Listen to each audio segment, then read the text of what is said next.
नमस्कार मित्रांनो, जीवामृत स्लरीसाठी लागणारे साहित्य आपण बघत आहोत। हा आपण 200 लिटर ड्रम घेतलेला आहे। हे 20 लिटरची बादली घेतलेली आहे। त्यासोबत पाणी घेतलेलं आहे 15 लिटर आणि 10 लिटर असे 25 लिटर आणि हे 2 किलो गूळ घेतलेला आहे।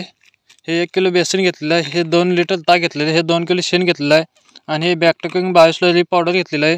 हे बघू शकता आपला निशिगंध फुलाच्या प्लॉटसाठी आपण जीवन स्लरी आणलेले आहे। हे आता आपण तयार करत आहोत। सर्वप्रथम आपण बेसन पीठ 1 किलो मिक्स करून घेऊया। जेव्हा आपण आता बेसन पीठ 1 किलो मिक्स करत आहोत।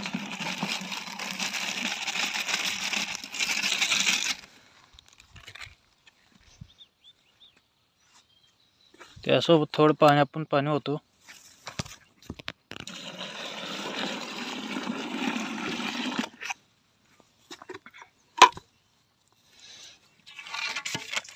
ते जरा काटे साह्याने ढवळून घेऊ।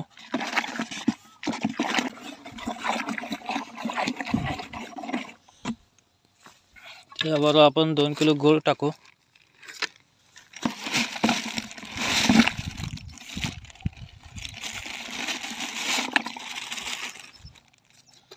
यामध्ये आपण ताक मिक्स करून घेऊ।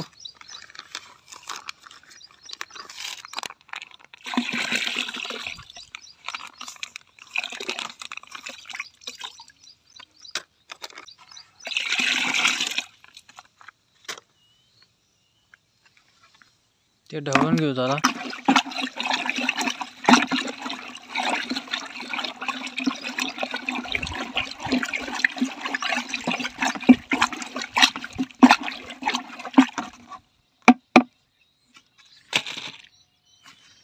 यामध्ये आपण शेण मिक्स करू।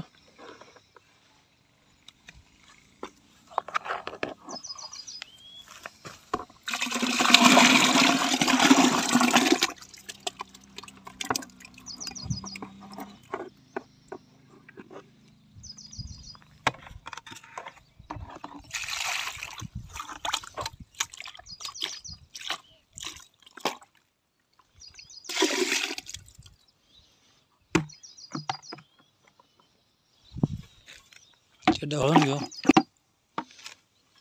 यामध्ये 15 जीवन संघ स्लरी असलेली नंतर स्फुरत पारा शाप्टेक NPK बॅसिलस ट्रायकोडर्मा असे फेरस झिंक सल्फर इत्यादी 15 जीवन संघ असलेले हे जीवन स्लरी आपण यात मिक्स करत आहोत।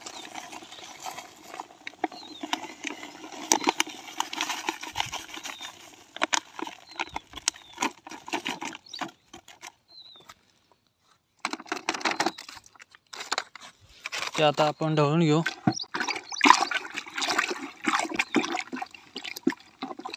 तर यात स्लरी आता सगळी भिजवून तयार आहे। आपण ह्याला आता असे काटे साह्याने दिवसातून 2-3 वेळा ढवळून घेऊ। 2-3 दिवसांनी आपली स्लरी तयार होते। तयार झाल्यावर आपली स्लरी आपण 100 लिटर पाण्यामध्ये ही 20 लिटर स्लरी आपण मिक्स करून पाट पाण्याने ड्रिपने किंवा आळवणी पद्धतीने आपण पिकांना सोडू शकता।